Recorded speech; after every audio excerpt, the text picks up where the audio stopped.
Prapapapá. Advogado não pode vacilar. Bora lá, vossas excelências, não sabemos a data, a hora, o local, a época que essa mensagem chega, porém pode ter certeza que existe aqui muito respeito para que a gente possa eternizar, usando a tecnologia, o momento que a gente vive e as reflexões que elas podem sair daqui. Todos os nossos conteúdos, eles têm essa preocupação. Então, muito obrigado por você que chegou até aqui. Nos próximos 50 minutos, nós conversamos com o Dr. Bruno Santana, um advogado negro, periférico, intelectual. Para a surpresa da semiótica racista, um intelectual altamente gabaritado que vocês vão ter a oportunidade de conferir aqui. Falamos de um momento histórico que foi a CPI dos Pancadões, onde com a participação dele e do Dr. Diogo foi extremamente importante para garantir os direitos constitucionais. Falamos das trajetórias de um advogado negro periférico, falamos a respeito de um caso polêmico que envolvia violência doméstica, e o Dr. Bruno ele só conseguiu ter sucesso pela sua intelectualidade e pela sua fundamentação exemplar. Curtam, reflitam, por gentileza ou por obrigação ou por contribuição, comentem. Muito obrigado. Os bastidores do Fala Jus começa agora. Nós estamos com o gravata mais respeitado da Zona Sul. É ou não é, meu parceiro? Opa, satisfação estar aqui com vocês, Marcelo. Doutor Bruno. Que não Fala Jus. É o cara. Cumprimento os parceiros aqui presentes, Marcelo. Vamos trocar umas ideias aí, mil grau, então. Que legal. Doutor, primeiramente, que bacana estar com você aqui, cara. A gente se conheceu numa oportunidade por um amigo nosso em comum, né? O Marcelo Firmino e tal. E quando ele falou pra mim, falou assim, pô, o Dr. Bruno tá ali, pô, você não quer falar com ele? Eu falei, cara, não, mano, tá doido. Ele falou, não, pô, o Dr. Bruno é gente da gente, cara, quebrada. Mano, muito legal, irmão. Muito legal tá aqui. Tá feliz de estar aqui, irmão? Feliz pra caramba, satisfatório. E... Vambora. Doutor, o que acontece? Queria te contar uma história, uma resenha, né? Um papo de bastidor aí. Vamos ver se você já ouviu falar alguma coisa parecida. Eu sou ali, eu nasci em 87, mais ou menos, pá, vivi nos 90 e tal. E antigamente, os fluxos que tem hoje nas quebradas, na nossa época eram as quermesse. Quermesse de quebrada, tipo som rolando,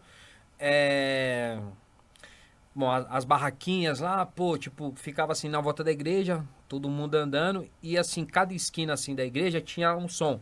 Aí tinha a galera que escutava um funk, tinha a galera que escutava um rap, tinha a galera que escutava um pagode, até um forró. A igreja ali do Parque São Lucas ali, tinham 4 esquinas, e ficava, até rock tinha. Aí ficava a galera, ficava todo mundo rodando cheio, irmão. Cheio. Isso aí foi na nossa época de infância. O que acontece? Tinha briga como tinha em qualquer lugar, tinham pessoas bebendo, tinha pessoas que usavam droga. Era uma festa mesmo de comunidade, legal. E eu lembro que minha mãe e minha tia, o pessoal falava assim, Marcelo, toma cuidado, você vai em tal lugar, vai ter, pô, de repente se alguém te oferecer uma droga, você não vai. Se você vê uma briga, porque na época era briga, né? Tinha muito lugar que ainda não era organizado, igual é hoje. Então, as brigas, elas iam pra uns lugares fogo. E eu vivi com aquilo. Passando esse tempo aí, doutor, quando eu fui pra faculdade, eu fui pra umas festas também. Que não era necessariamente um fluxo, mas também tinha droga, tinha bebida, tinha pessoas se beijando, namorando, tinha tudo que tinha. E vou te falar, e algumas vezes mais explícito que aquele negócio que quando era na quebrada, na quermesse. Você já deve conhecer algumas histórias parecidas que eu te falou, né? Que eu tô te falando assim, das quermesse e dessa diferença. E qual que foi o meu primeiro impacto? Falei, cara, na quermesse, lá na nossa quebrada, as pessoas viam aquelas situações assim, tipo as pessoas mais velhas, as pessoas de fora, meu, toma cuidado, não vai ali, tal. Diferente de quando a gente começa a ir para esses bairros, para os jardins, que tem as festas também parecido, tem tudo isso. O que eu quis dizer isso pra você? Por que você acha que a sociedade enxerga o fluxo de um jeito e as elites, as festas diferentes? Eu queria começar por aqui. Pô, Marcelo, baita de uma introdução aí. E a gente tem muitas críticas a se fazer esses pontos, essa seletividade. Porque a gente vê que a periferia e a cultura periférica, ela é criminalizada, né? O pobre, a classe trabalhadora, ela é criminalizada. O direito penal tende a punir os pobres. Já é uma prática direcionada do direito criminal. No interior da classe trabalhadora dos pobres, há os grupos racializados, que também são criminalizados. As culturas da classe trabalhadora também são criminalizadas e a periferia ela é muito diversa. Você mesmo trouxe, no mesmo lugar, no mesmo território, é o samba de um lado, o pagode do outro, é o rock, é o sertanejo, é o forró, é o funk. E lá tem tudo, que tem também nos lugares elitizados. Também tem droga, também tem crime, também tem diversas opressões que não tem nas regiões mais elitizadas, nas regiões mais privilegiadas. E aí que está a diferença, esse recorte. Isso é só o reflexo da história do Brasil também. Exato. Né? A cultura dos escravos já era criminalizada. Né? E hoje, nos dias atuais, isso se expressa de outras formas, em outras dimensões, mas o resultado prático é o mesmo. É sempre os mesmos povos, é sempre o pessoal da periferia. E não vejo diferença entre uma rave e uma quermesse. Exatamente. E, doutor, a gente começa falando sobre essa história, que é uma história real de fato. Eu posso falar abertamente, vivi isso. Vivi o dia a dia vivo o dia a dia de uma periferia e vivo o dia a dia dos jardins. Tem muitas coisas extremamente parecidas, que de um lado é criminalizado, do outro lado vira até poesia, vira até música. Eu vou falar do negócio que é muito interessante, que eu tenho que aproveitar essa oportunidade. Não é à toa, cara, que tem um podcast famoso de um senhor que eu acho que ele foi até sócio do Silvio Santos, que o podcast chama O Padrinho, em referência ao poderoso chefão da máfia italiana. Qual que é a diferença? A máfia italiana é uma Europa branca, elitizada, né? Que chegou como essa história pra cá. Se a periferia coloca numa música algo relacionado a um crime organizado, esses mesmo que criam um podcast, porque ele fala inclusive que ele criou uma cultura em cima dos ensinamentos que ele teve do poderoso chefão. Esses mesmos que são criminalizados são vistos como abaixo do ser humano, menos que um animal. Só porque dizem, né, que é um crime organizado dos não brancos, né, dos latinos, né? Agora, quando se fala disso daqui, vem para esse lado. O que eu queria falar? Recentemente você participou de um episódio que eu acredito que é histórico, cara. Acho que daqui a alguns milhares de anos, né, com as nossas tecnologias, aquele episódio ele é marcante, que foi a CPI, que o Thiago Torres, Chavoso, o vulgo Chavoso da USP, né, participou.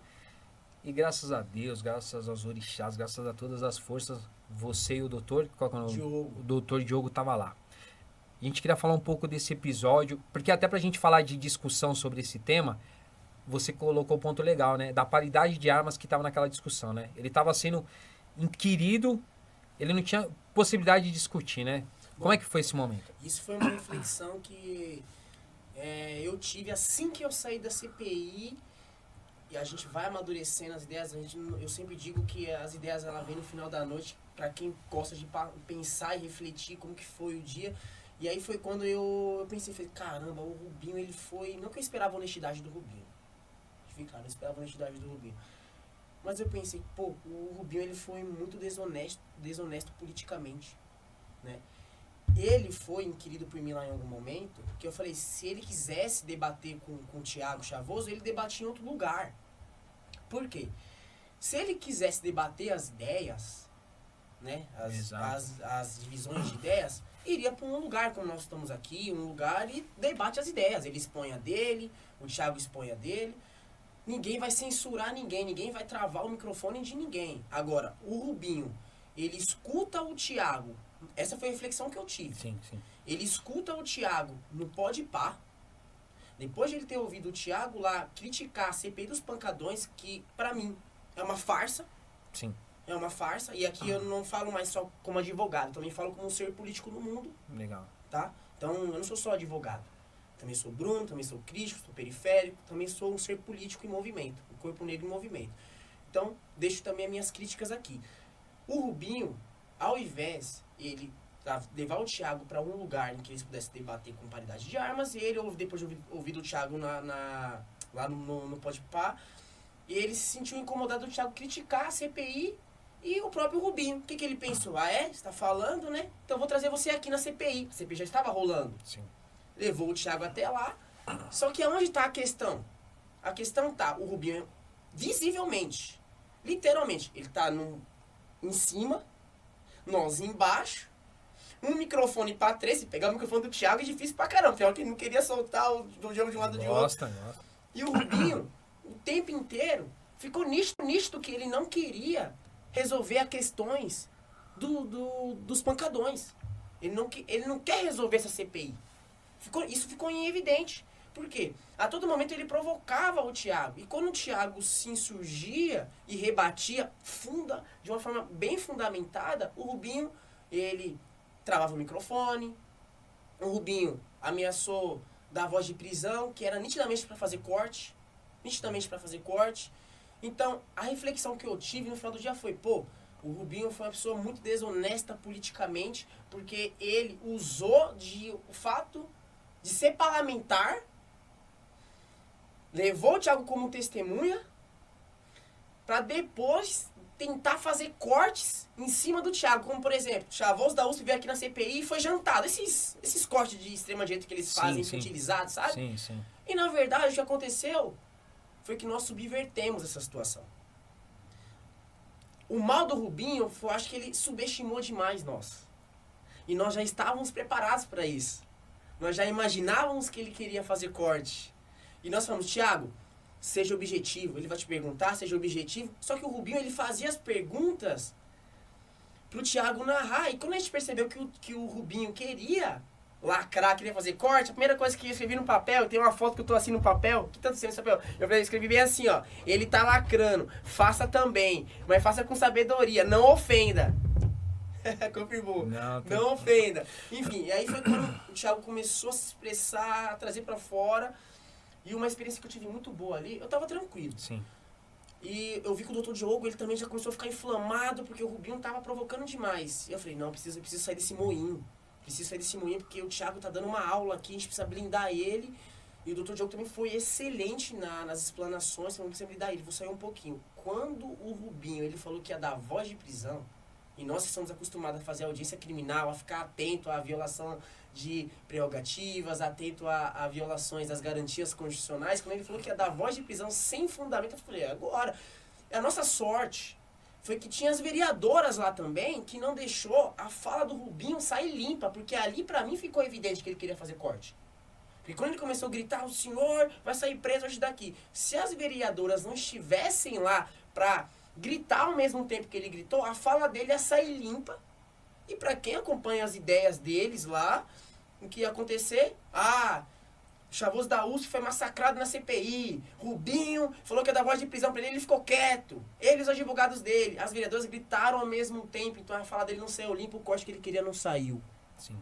Então, eu saí de lá carregado.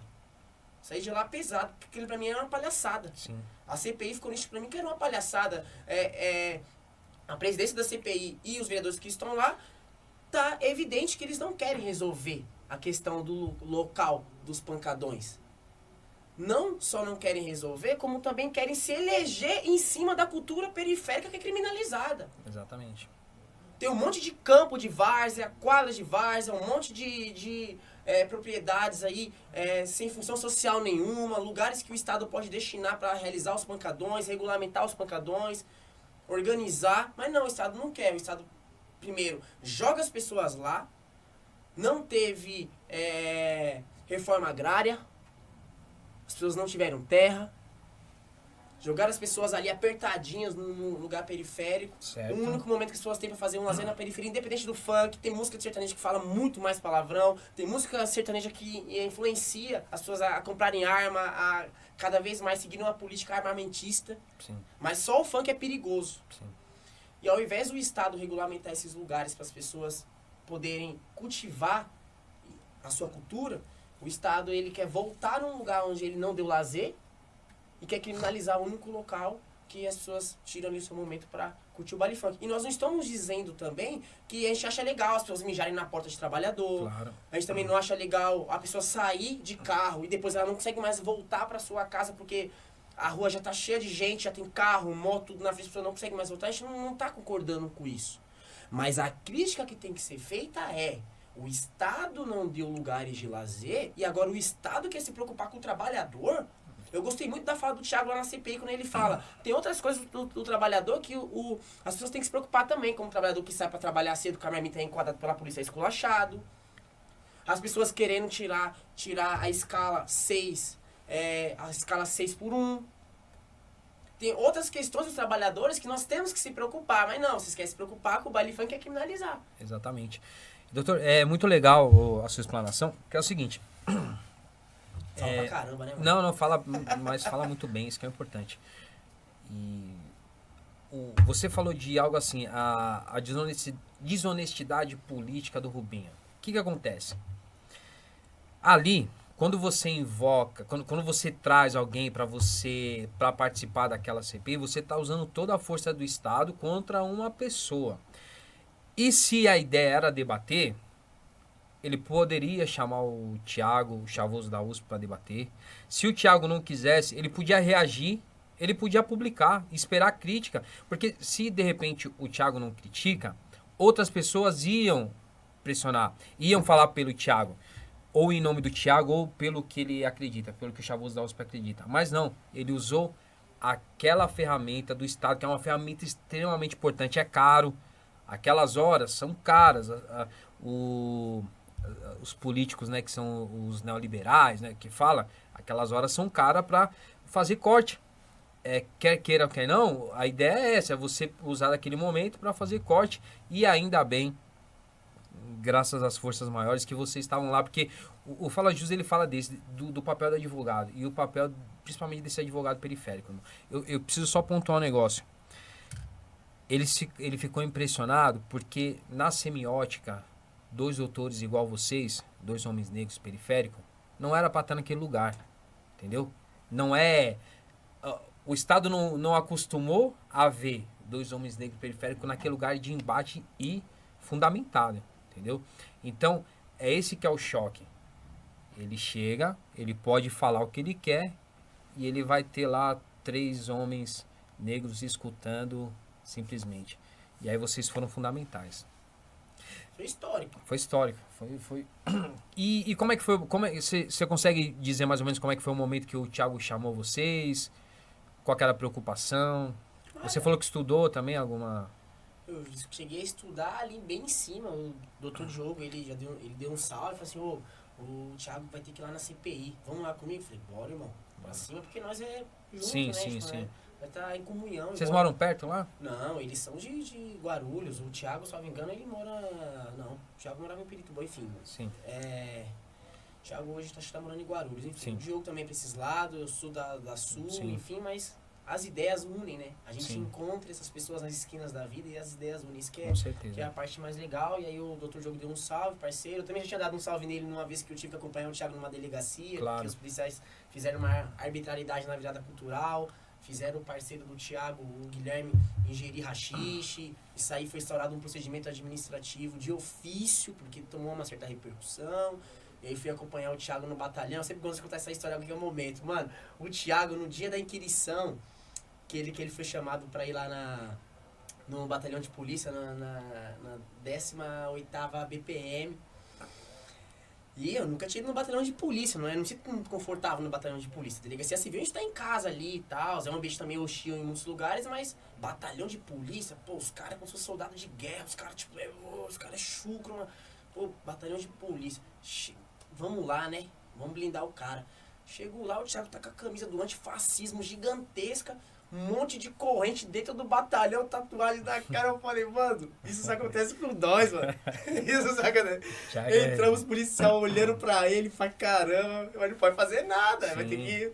E o Thiago, na hora de ser ouvido enquanto vítima, o Thiago falou um monte. E os caras, Fala muito bem. Fala muito bem fundamentado. E o Thiago, mano, esse dia foi histórico também. Pra mim foi histórico. Eu estava lá. E ele precisou voltar outras vezes, como também o Guilherme, que foi quem geriu o artista, precisou voltar no batalhão. Certo. E aí eu convidei o Diogo pra ir comigo, porque bom, é sempre bom ter outro advogado junto, porque nós somos testemunha um do outro. Claro. Né? Ainda mais nós somos advogados periféricos, a gente também tem que saber jogar o jogo. Sim. Faz sentido? Claro. Então a gente tem que saber jogar o jogo. Eu falei, não, dei um salve no Diogo, sabia que o Diogo já conhecia o Thiago também. Puf, aí o que aconteceu agora foi que o Diogo deu um toque às vésperas da CPI, o Thiago vai na CPI, vamos lá. E, mano, tava no Ibsecrim, cheguei em casa, a primeira coisa que eu fiz foi ver quem foi ouvido anteriormente. E nós já tá calejado, Sim. né? Nós já tá calejado, fazendo júri, audiência, bastante. Fui olhar como que os parlamentares, eles faziam a inquirição das testemunhas, inclusive da Renata Prata, que foi ouvida anteriormente, defendeu muito bem a periferia. Eu ouvi a forma como eles estavam inquirindo ela, fui anotando um por um. E os outros vereadores, na qual eu estudei a forma como eles iriam perguntar, eles não foram. Só estava o Rubinho lá. Sim, sim. Só estava o Rubinho. E aí o que me trouxe um pouco mais de curiosidade. Então, quando nós chegamos lá, nós já estávamos preparados, extremamente preparados. A ideia era só responder de forma objetiva, não era ter o que aconteceu. Claro. O que aconteceu foi fruto das ações do próprio Rubinho. Sim. Foi as ações dele que, de alguma forma, ele desacreditou de nós, né? Bom, foi o que nós sentimos. Claro.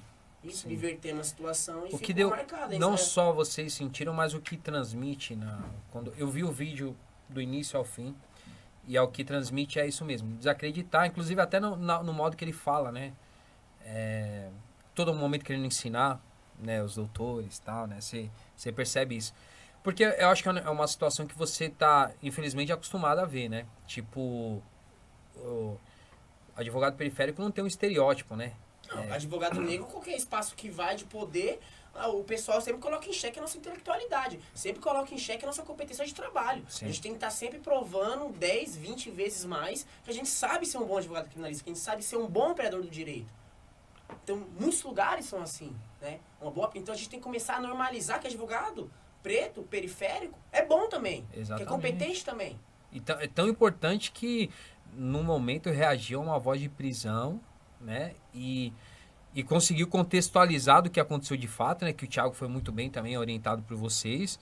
De quando ele falava de crime, não estava falando da maneira que o Rubinho falou, né? Não, que crime o Thiago tem em foi todo orientado lugar. De nada. O Thiago só foi orientado a não ofender. Sim. O Thiago só foi orientado... Não, mas a defesa que ele fez do momento que ele falou que tinha crime em todo lugar, entendeu? A gente já sabia que ele fala. Então, Sim. assim, ó, não tem como a gente brecar ele. Sim. Vamos deixar ele falar. Sim, e a gente só vai pelas pontas para tentar blindar ele de qualquer arbitrariedade. Exatamente. E isso foi exatamente o que aconteceu. Exatamente.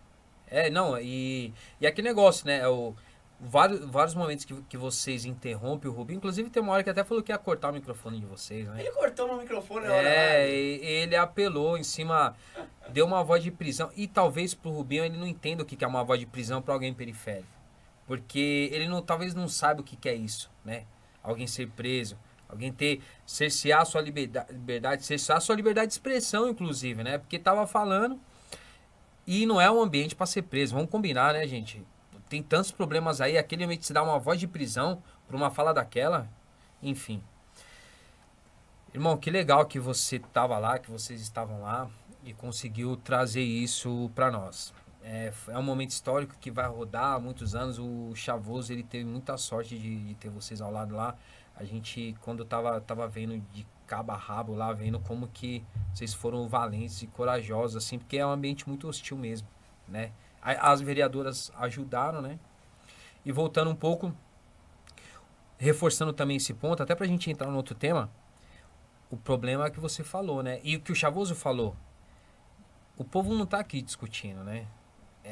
Era ele que devia estar aqui. Inclusive, chegou no meu direct também um dono de uma adega falando que teve a adega fechada. Cara, eu sou trabalhador. Eu abri aqui a minha adega, aqui é a minha maneira que eu tenho, fechado por essa opressão dessa CPI, das formas que eles estão conduzindo, porque não quer ver o problema de fato, né? Eles não querem discutir isso, quer fazer os cortes que estão fazendo, que é um problema geral, né? Teve situações, eu mesmo ainda moro na periferia. Eu moro na periferia próximo do Morro da Lua, que é onde o Rubinho já fez algumas expensões e devastou adegas ali. E teve pessoas, clientes que me procuraram falando, olha, o Rubinho veio aqui, levou as mercadorias, levou freezer, levou TV, levou tudo. Ó, temos as notas aqui, tal.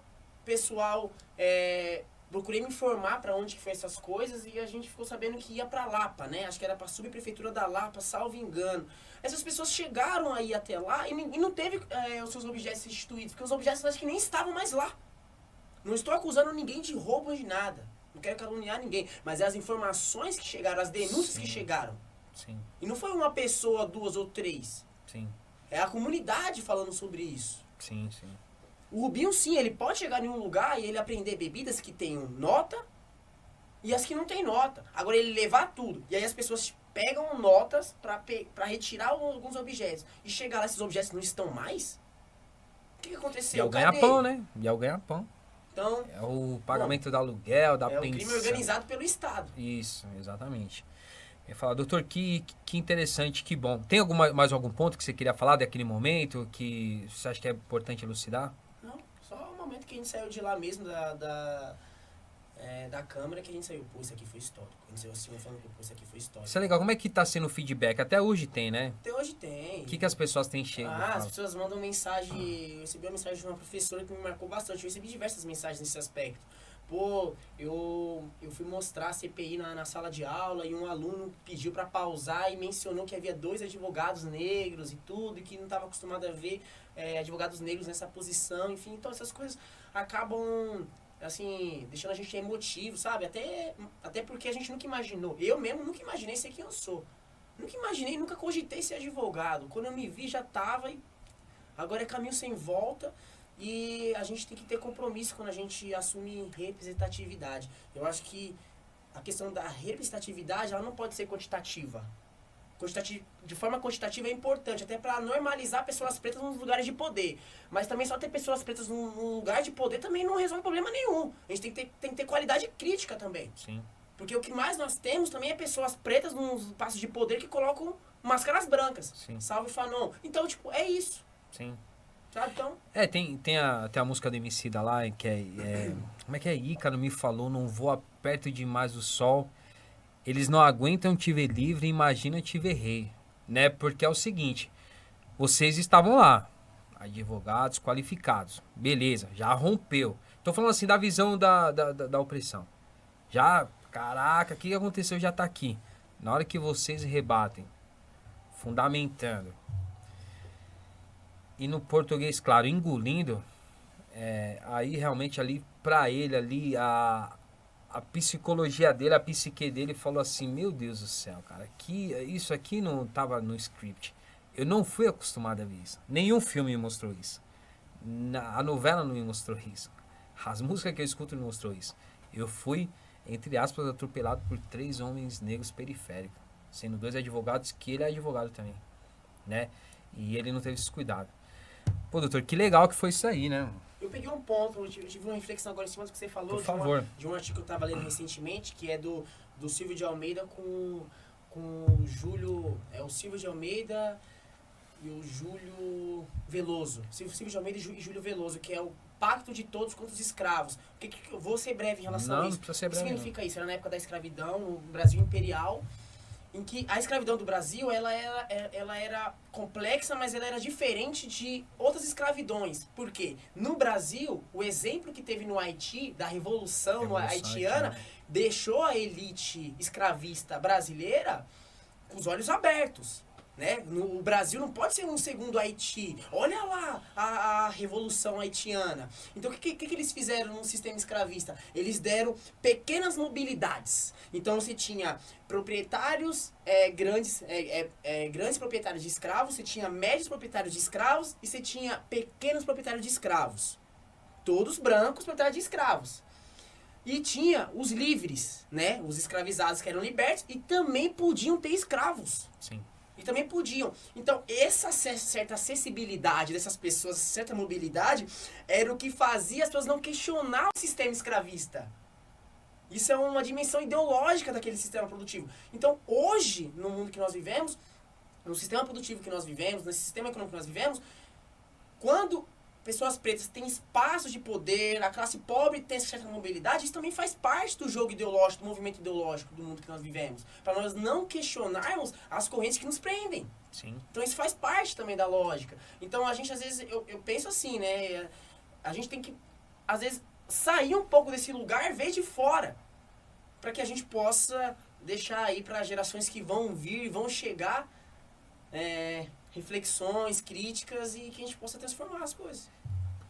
Que legal. E, doutor, aproveitando esse link que você fez, eu vou fazer um link para o nosso próximo assunto, que você estava lendo um artigo, né? Silvio Almeida. É o artigo Silvio Almeida e... esqueci de novo. Maravilha. Mas qual que é a conexão? É o Pacto de Todos contra os Escravos. Legal. Aqui... E hoje é o Pacto de Todos contra os Presos. Maravilha. Qual que é a conexão? Doutor, negro, periférico, advogado intelectual. Você se considera um intelectual, doutor?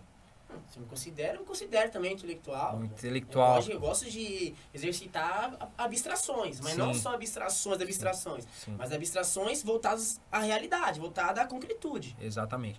Não, eu considero o doutor intelectual, porque a gente tem a gente considera as intelectualidades muito,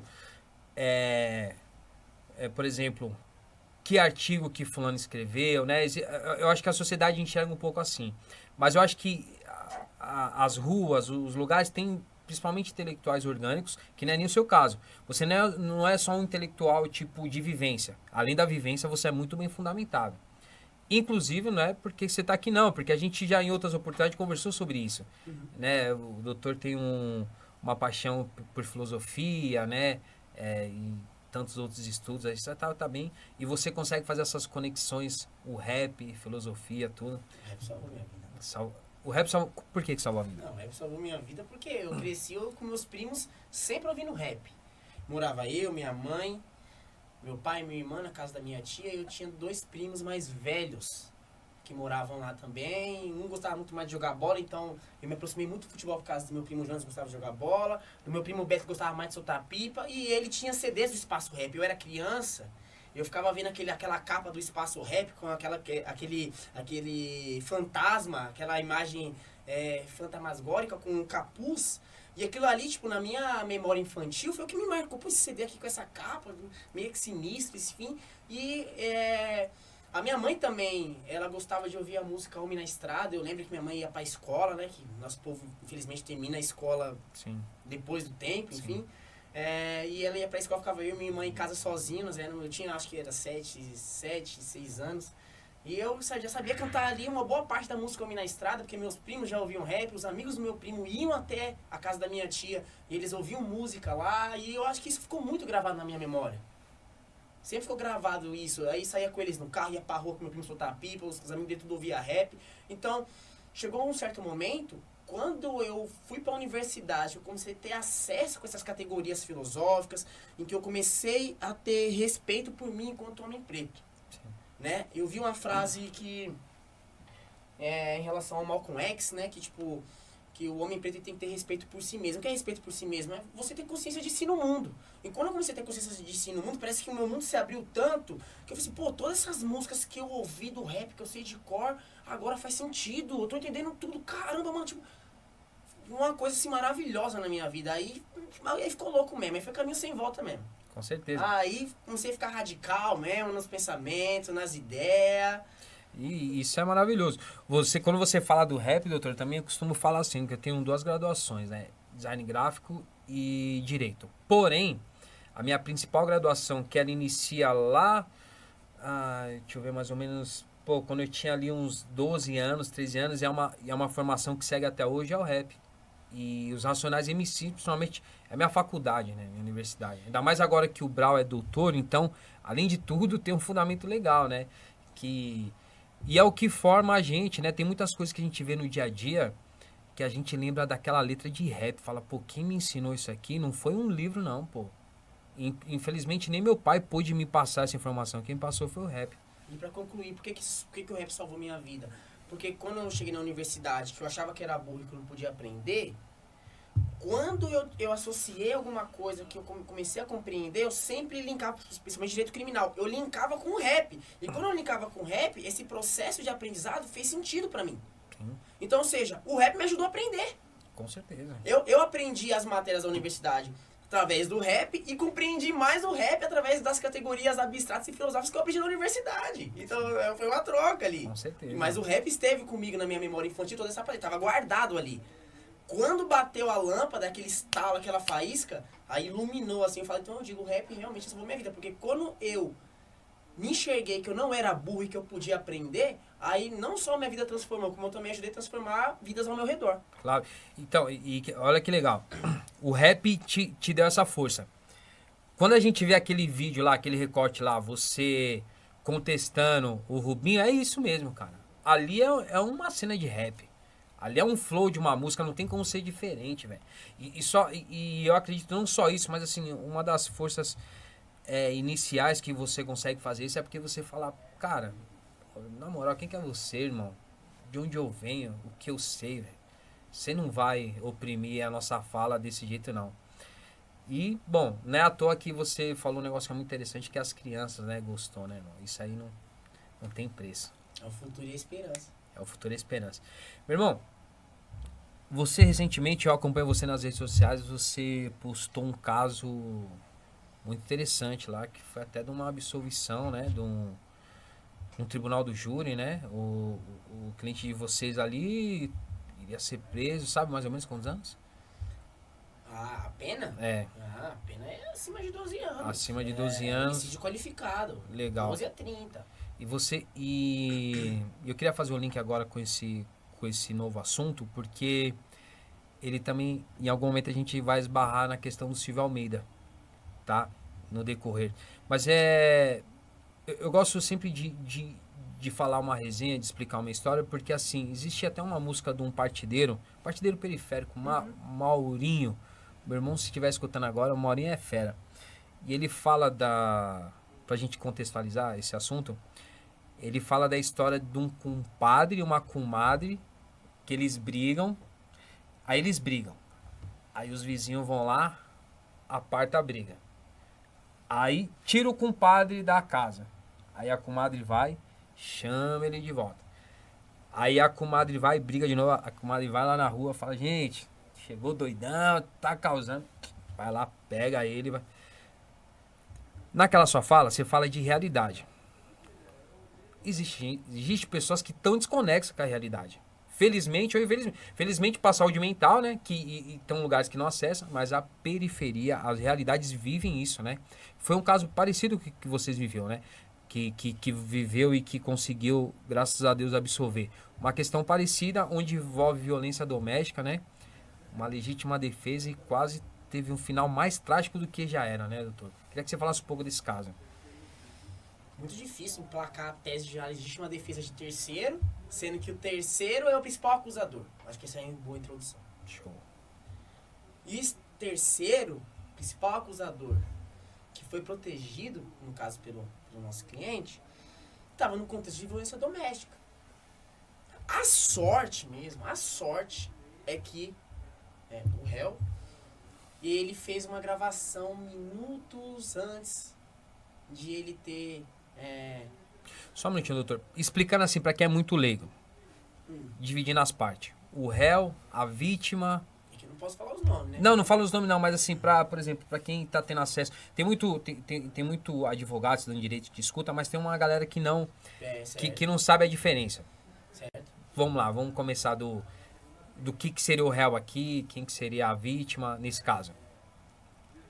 O seu cliente é o réu. Certo. O seu cliente, ele agiu em legítima defesa para defender... Ele foi defender uma amiga que estava prestes... De uma agressão em potencial. Uma agressão. Na hora que ele foi fazer essa defesa, ele acabou matando essa pessoa que estava agredindo a amiga dele. Perfeito.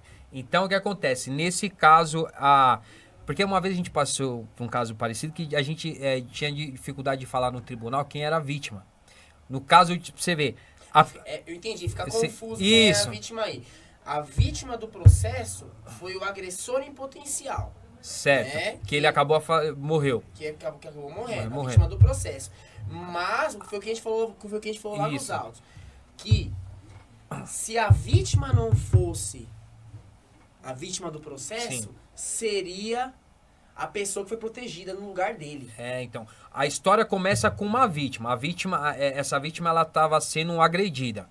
Aí o cliente, no caso, ele foi, defendeu, acabou matando, morreu. E aí, no caso, essa pessoa que era a vítima, ela sai da vítima e a vítima virou... acusadora. Quem morreu. Que loucura que foi essa? Virou principal acusadora. E aí é aquilo que a gente trouxe no dia da tribuna, que foi uma coisa muito difícil para tentar convencer o jurado sobre isso. Não tem como a gente tentar falar no tribunal do júri só de forma jurídica. A gente tem que trazer questões sociais, questões da periferia, questões de cultura, dados, estatísticas, de que vítimas no contexto de violência doméstica, elas tendem sim a relativizar a sua própria agressão. Né? Igual você trouxe a situação aí da comadre. Culpado e da comadre. É um partido alto, eu vou mandar pra você depois. Que ali a agressão, a vizinhança vem e ajuda. Aí ela vai e volta. Aí vem a vizinhança depois ajuda. Aí vem um vizinho e mata. Isso. Ela se sente culpada porque pediu ajuda dos vizinhos pela morte dele. Esse caso foi exatamente uma situação dessa. Show. Top. Só que quem matou era amigo dela há muito tempo. Sim. Então, ou seja, já envolvia mais de uma dor aí. Não só a dor de estar no cárcere, de ter ajudado uma pessoa. Sim. Mas também o fato de ter um vínculo de amizade. E o tribunal do júri, eu sou apaixonado porque a gente consegue fugir um pouco dessa técnica jurídica de fazer uma audiência de tráfico, de roubo. A gente foge um pouco dessa tecnicidade. A gente consegue ter um pouco mais de liberdade. Obviamente que mantendo a urbanidade. Claro. Né? E seguindo ali os limites da legislação. Mas a gente consegue ter essa liberdade de trazer para os jurados fatos concretos, situações concretas, e eu acho que isso contou muito. No nosso início, eu e o Dr. Matheus, meu sócio, nós ficamos a semana toda estudando o júri. Como a gente tinha um vídeo da pessoa que foi protegida, ela brigando com ele, e aí depois ela foi acusadora, nós ficamos até com raiva dela, né? Imerso ali no júri antes, não, vamos fritar ela na audiência, vamos chegar lá, a gente vai inquirir ela, a gente sabe que ela tá mentindo, que isso, que ele foi ajudar ela e tudo, a gente sabe, vamos fritar ela. Não, o júri é muito bom, porque chegou nas vésperas do júri, e aí a gente tem amigo é tudo, quem tem um amigo tem tudo. Sim. Eu encontrei um amigo meu chamado Vitão, salve Vitão, e a gente ficou tipo mais ou menos uma madrugada falando sobre esse júri que eu ia ter. E aí ali conversando com o Vitão, a gente tivemos um insight, aí o Vitão, pô Brunão, por que tipo, não protege ela? Porque ao invés de a gente ir pra cima dela na hora da sustentação oral, falar que ela é uma mentirosa e tudo, por que a gente não abraça ela? Porque ela tá fazendo vítima. Era isso. Ele é advogado também, o Vitão? Legal. Era isso. A gente tinha que mostrar que ela tava mentindo de forma descarada. Sim. Mas também fazer os jurados entender que nós não estávamos ali pra culpabilizar ela. Claro. Pela situação, até porque... Peso grave, né? Peso gravíssimo. Entendeu? A gente estava ali para culpabilizar ela, mas para trazer que ela também era vítima da situação. Sim. Ela era vítima do agressor em potencial que veio ao óbito. Sim. Então, essa virada de chave nas vésperas do júri foi o que deu o resultado do júri. Júri, eu sou apaixonado por isso. Sim. A gente começa num certo raciocínio, mas ele pode ir mutando no caminho. Claro. Né? E esse site contou muito. Ficou muito, mas assim, o link que eu faço com a intelectualidade dos doutores nesse caso e a importância, cara, que é o seguinte, vocês conseguiram trazer numa situação extremamente complexa que a mulher vítima da violência doméstica, ela se sente culpada do resultado que tem com o agressor, não é? Isso é uma fonte de estudo, né? Fonte de diversos julgados, a história contou isso, né? Eu falei essa música porque para você ver, né? Como que é interessante, como que o conhecimento não está só na faculdade, não está só no trabalho, né? Ainda mais se tratando de um partido alto, uma música periférica, ele é partideiro, ele conseguiu traduzir o que diversos escritores aí, doutores, tem uma manobra ele fez num partido alto lá falando, porque acontece. Por exemplo, os vizinhos vão lá, interfere, ela vai e perdoa. E não é nenhum perdão. tem todo um contexto nisso, né? E quando vocês conseguiram trazer essa situação para o tribunal, que foi que conseguiu mostrar para os jurados lá o que estava acontecendo, né, doutor? Isso foi muito legal. Quando eu vi os cortes, quando a gente conseguiu bater um papo, falei, as pessoas precisam... porque é um plot twist, né, que fala que só tem, como é que fala? Só tem proteção, assim, a proteção dos habilidosos igual vocês lá. Foi muito legal. E tanto eu como o Dr. Matheus, a gente já foi com o pensamento do seguinte ponto. Se desacreditarem da gente vai subverter. Porque a gente se preparou. Sim. Não estou dizendo que o promotor de justiça tenha feito isso. Não estou fazendo isso. Sim. Mas, como nós se preparamos de cabo a rabo, até estudar o promotor, a gente teve que estudar, porque júri é isso, eles vão fazer investigação social ali, vai tentar achar e tudo, a gente não achou, mas a gente ouve de colegas, ó, como que ele age assim, olha, ele espera pra ir pra réplica. Se ele for pra réplica, então a gente vai reforçar o que a gente já falou, não vai falar tudo na hora da nossa sustentação. Se ele vir pra réplica, na tréplica a gente vem de novo com a mesma coisa, que não vai mudar. A verdade é essa. Porque a verdade, ela pode ser dita de várias formas e vai sair a verdade. A mentira, não. A mentira você vai mudar e uma hora vai tibiar. Nesse caso era a verdade mesmo. Né? Não, a verdade foi isso que aconteceu. Sim. E igual o Dr. Matheus trouxe. Quem que vai matar e vai gravar um vídeo antes? Claro, tem situações e situações, né? Tem gente que pode às vezes querer ocultar o crime, mas aí os autos vão demonstrar pelas evidências produzidas. Coisas que não tinha nesses autos. Sim. Tinha ali um vídeo que inviabilizava a fala da principal acusadora. Brigando com a vítima que morreu. Enfim. Parece coisa de cinema, de novela, né? Não. Você fala assim, pô, ela foi agredida, aí o amigo lá foi lá, ajudou houve uma fatalidade, né? Inclusive na sustentação vocês falam qual que era o dolo que ele tinha, né? E uma cena que me marcou muito nesse júri, e a juíza, ela é sensacional porque ela... foi pra sala secreta, né, pra ter a votação dos jurados, tudo. Retirou ele e ele já votou com roupa de preso. Ou seja, já votou como se fosse condenado. E aí votou pra ouvir o veredito, absolvição. A juíza manda ir lá, trocar de roupa de novo, porque ela já expediu o alvará pra ele sair ali junto com a gente. Isso foi sensacional. Isso foi sensacional. Primeira vez, assim, sair com a pessoa, ela tava presa, veio com roupa de cárcere. Entregamos roupas civis pra ela poder participar do plenário. Na hora da votação, ele sai e vota com roupa de preso, mas é absolvido. A juíza fala, vou expedir o alvará e já vai sair hoje, já vou dar cumprimento, vou expedir e já vou cumprir hoje aqui. A família lá, e ele foi embora com a gente, mas o ponto que me marcou foi ele sentado cantando MC Bobô, uma etapa lá no sofrimento. Foi sensacional, ele cantando bem baixinho assim. É só coisas que a gente vê, não precisa de filmagem, ninguém precisa ver. Tá na minha memória, no meu coração. Você fala doutor, você fala um negócio muito interessante, que aqui serve principalmente para estudante, até, obviamente advogado, que é o momento dele estar vestido com a roupa de réu, né? A gente tinha outras oportunidades, já falou da semiótica, né? Igual a gente começou lá, falou que esse advogado negro periférico não é a imagem que a sociedade criou. É uma imagem que não é. Era para ser um pedreiro, era para ser um ajudante geral, um pintor, qualquer coisa menos algum trabalho, entre aspas, intelectual, né? Tipo assim, então quando você se apresenta como advogado, você causa esse choque, certo? O que acontece? Junto dessa semiótica, tá também a questão da pessoa vestida com a roupa de quem está encarcerada.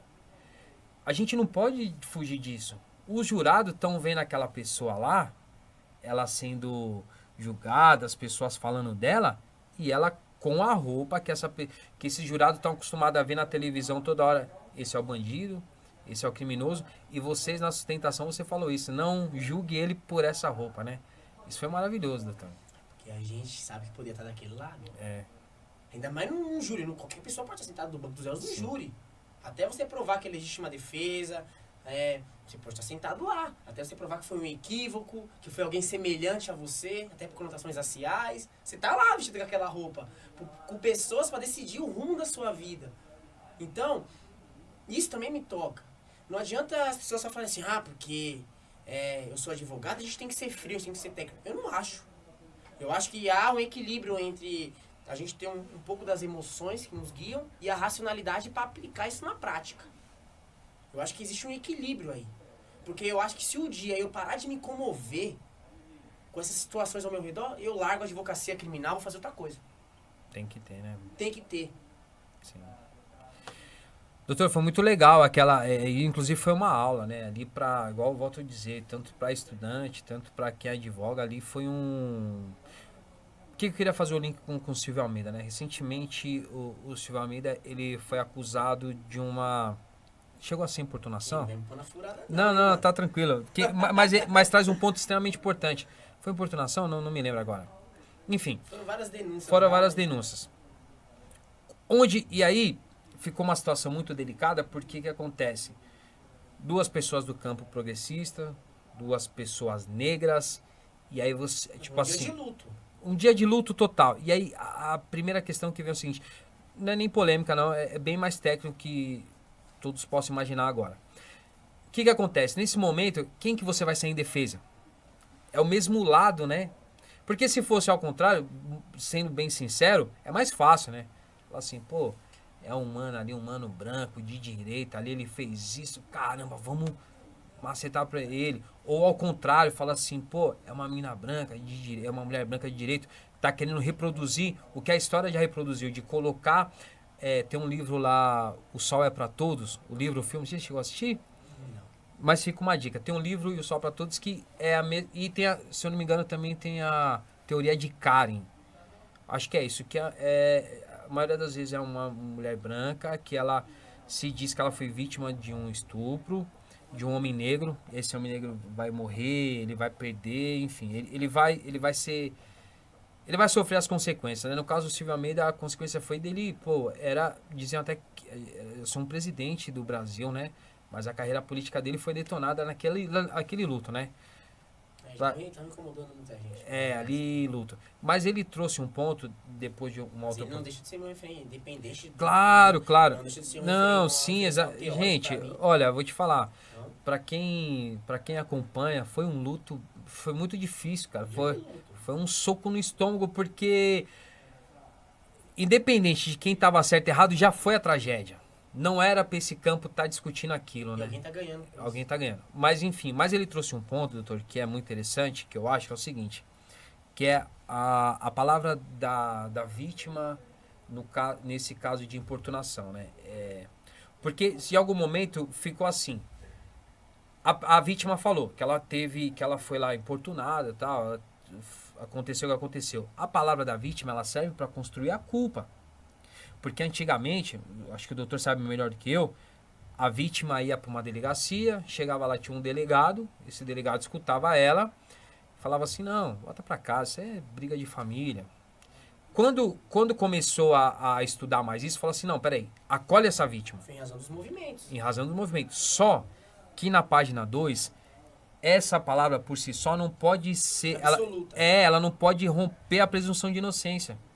E o que ficou mais louco disso tudo, que é o seguinte, a política ela é tão... O interesse, cara...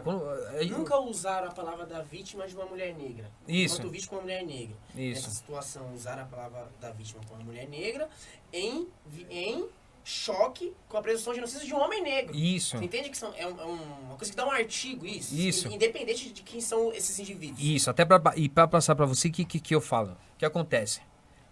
A sociedade civil como um todo, muitas pessoas que não têm acesso ao direito, tudo bem. Assim, tem um salvo-conduto de não entender o que aconteceu. Agora, ficou muito chocante, muitos juristas não conseguiam entender isso, né? Porque tirou... Racismo. O racismo, mas assim, tirou completamente a presunção de inocência Racismo. dele e já colocou ele na cova dos leões, cara. Racismo. E é o seguinte, e se você colocasse a vírgula nesse ponto, falava assim, mas aí você tá defendendo. Não estamos defendendo nada. Ela denunciou, a voz dela foi escutada, só que isso não pode ser matéria de condenação. Formar a culpa, beleza. A mídia já condenou. Exatamente. Foi esse link que eu queria fazer. Só pra acabar a minha parte, Claro. eu lembrei Júlio Veloso, Silvio de Almeida, um pacto de todos contra os escravos. É isso. Sim. Então, eu acho que a gente trouxe aqui nesses minutos assim 2 pontos, né, que envolve violência doméstica, envolve a presunção de inocência, importunação sexual. Nenhum momento aqui se quer minimalizar a palavra dessa, mas contextualizar. Inclusive na sustentação que você fez, o seu doutor, vocês falaram da realidade. E é difícil escutar a realidade. Eles estavam numa festa, usaram droga. É o que aconteceu. A realidade dói. Exatamente. A realidade dói. É igual Nietzsche e a filosofia. A filosofia é um martelo. Sim. É pra incomodar, é pra bater mesmo. É quem sai da caverna de Platão e vê a luz. Não incomoda? É isso. A verdade, a realidade. Mas há várias formas de se dizer a realidade. E eu busco falar a realidade de uma forma crítica. Maravilha. Doutor, a gente vai caminhando pro final. Queria agradecer. Gostou? Muito. Pô, doutor. Eu podia ficar aqui. Não, a gente. A gente podia ficar. Infelizmente, a gente. Eu escutava as pessoas falar assim, infelizmente, por que parar? A gente continua. Às vezes a conversa tá boa, vai, mas quando você tá aqui no bastidor, você vê que tem uns protocolos aqui que só quando você estiver no bastidor você vai entender. Mas, doutor, queria agradecer. Essas nossas conversas, 50 minutos, 40 minutos é muito pouco. A gente precisa conversar mais sobre isso. O doutor, assim... Eu acho que desses últimos momentos você escutou sobre isso, mas eu quero reforçar aqui, porque aquele Inteligência LTDA fala que algumas informações... Eles falam um negócio que eu acho interessante, que isso aqui vai ficar pro resto... Daqui milhares de anos alguém vai resgatar esse vídeo. O que eles estavam falando em 2025? Então, acho que a gente tem que usar desses apreços ideológicos mesmo. Então, eu parabenizo você, parabenizo toda a equipe. E temos que fazer isso mesmo. Usar desses apreços ideológicos para que nós podemos comover a mente e os corações, não só dos presentes, mas para gerações lá da frente. E é assim que eu queria encerrar, doutor. Falando assim, que você é uma referência para nós. Você é um homem negro, periférico, tatuagem no pescoço, gosta de jogar bola. Eu fiz pra incomodar. Isso. Eu não sei o quanto que você entende. O quanto que você é uma referência. Mas assim... Eu sou até mais velho que você e você é uma referência. Eu imagino quantas gerações que vão se apoiar. Isso é muito interessante. Eu agradeço muito, cara. Nem nos meus melhores momentos, assim, quando eu pensava nesse tipo de projeto, eu imaginaria estar de frente com você. Satisfação. Joia, doutor? Quer deixar mais um recado pra quebrada? Nada. Salve geral. Não, tranquilo. Só isso mesmo, só agradecer o espaço, agradecer você, agradecer a equipe. Tamo junto. E Força. vamos ter mais um episódio, alguns isso. mais, hein? Com certeza. Tá envolvido? Envolvidaço. Gente, isso aqui é o Fala Jus, mais um bastidor. Olha, pra quem chegou até aqui e tem a oportunidade de conhecer o Instagram do doutor, das causas que ele está envolvido, principalmente quem puder ver o vídeo da CPI, vocês vão ter acesso a algo histórico. Histórico mesmo. Qualquer estudioso que chegou até aqui, qualquer pessoa que vê vai sentir isso. E só conseguiu chegar até lá pela condução do Dr. Bruno e do Dr. Diogo. Gente, é isso aí. Grande abraço.